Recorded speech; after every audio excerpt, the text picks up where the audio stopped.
Hello guys, welcome back to another video, and today I'm going to be reviewing Doctor Strange in the Multiverse of Madness. I have been so excited for this film, and as the new Super Mario Bros. Movie has been delayed till next year, this film is my number one most anticipated film of this year. So I got to see it last night. I am so excited to review this film. So with all that said, roll that intro.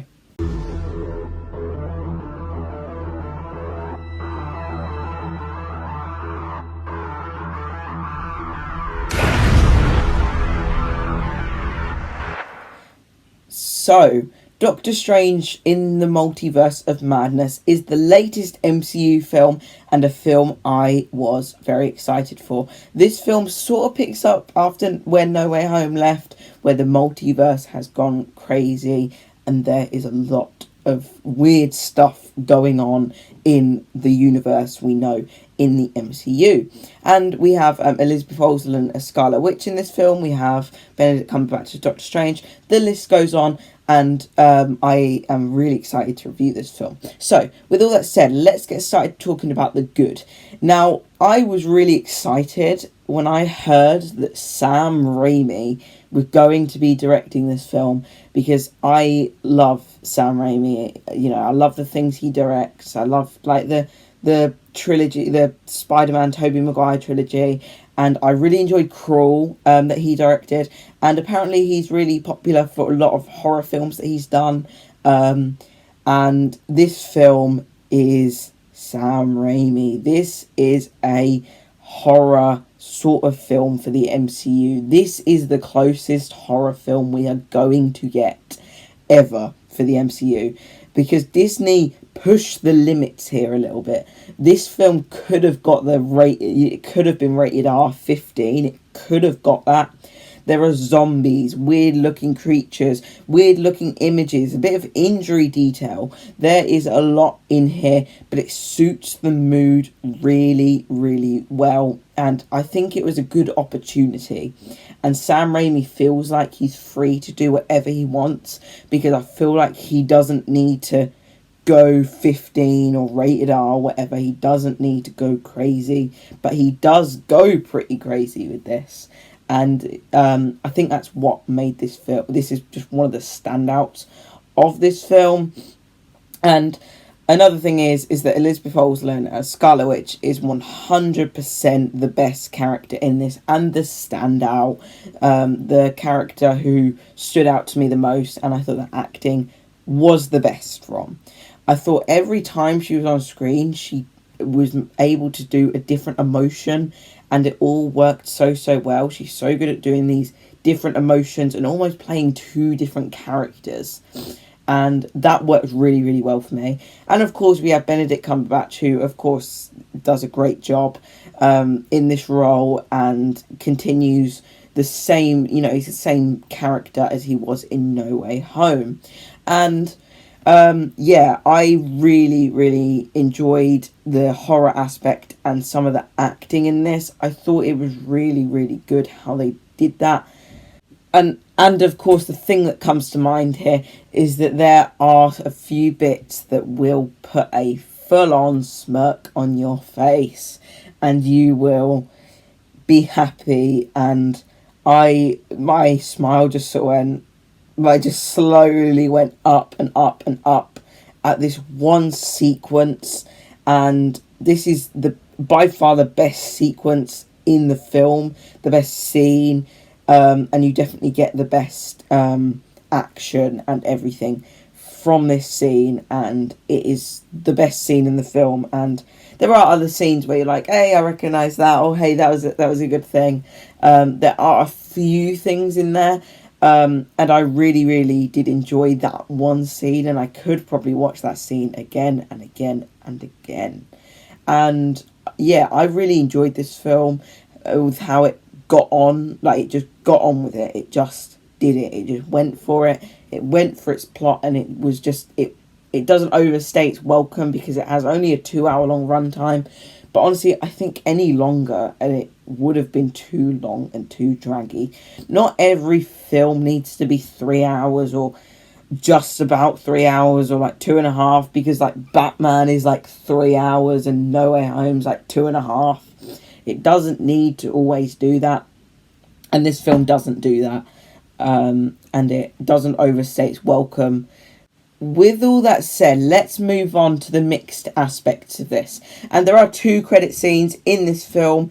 There is one mixed credit scene which you do want to see, and that's teasing everything. The second one is for Sam Raimi fans, and there is a little message at the end which you will want to see.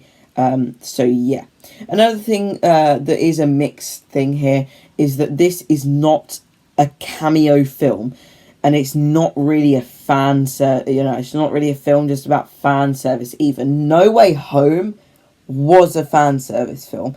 It had everything the fans wanted, but I know there have been a lot of people out there who have been looking for the smashed glass pieces, seeing if there's like a character in there, or if there's some tease in there.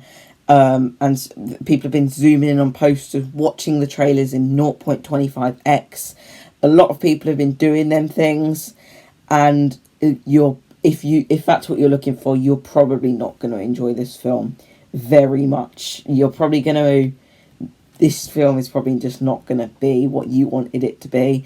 But yeah, another thing that comes to mind here is that if you do not like horrors and you are not a fan of dark films, you might want to give this one a miss, because I know some people are sensitive to some of the images in this, and that is absolutely fine. If you do want to give this a miss, do it, because there are a few dark scenes that a lot of people are going to find dark. Personally, I didn't find it dark. I didn't find it creepy or anything. I personally enjoyed it. I thought it was quite good. But a lot of people are not going to enjoy some of the images and scenes in this film at all. So yeah, with all that said, let's move on to the bad. Now, I am really upset to say this, but I was disappointed in with this film. I didn't hate this film. A lot of people have been saying it's a total mess. I would respectfully disagree with that. I do not think this film is a total mess. I think it comes together well and everything. But I just didn't enjoy the build up that was put into this film, because I'm not referring to the trailers here. I'm referring to the actual film, because the only thing I'd seen for this film is the thing that had played at the end of No Way Home. That's it.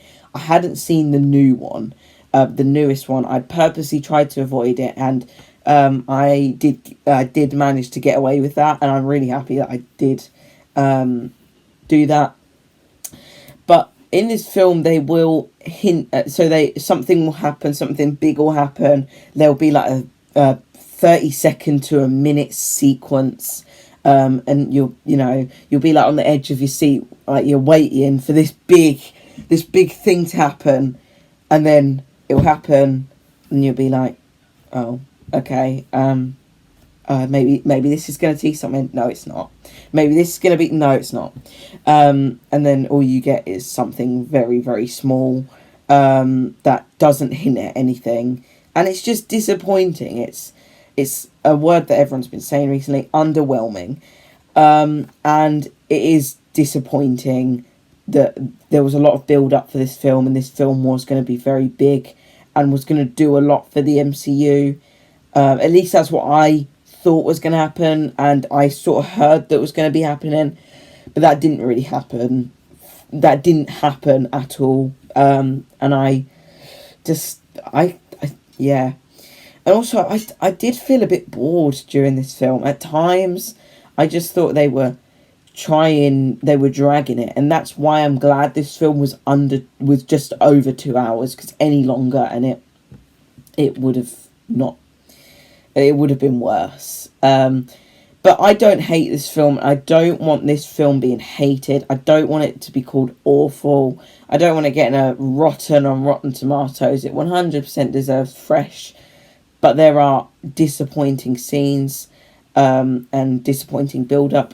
And also, there are a few things in there where they'll reference something that's happened, and it won't make any sense at all. There's this one reference early on in the film, and as much as I enjoyed the little reference. It was quite cool, but it didn't make sense because of what had happened. It didn't make sense for that to be in there, so it was strange. Yeah, strange. But yeah, I didn't hate this film. I don't want this film being hated, but yeah. So let's move on to my final thing. So I am going to give this film a 7 out of 10. And I recommend Marvel and Sam Raimi fans that you do go see this film.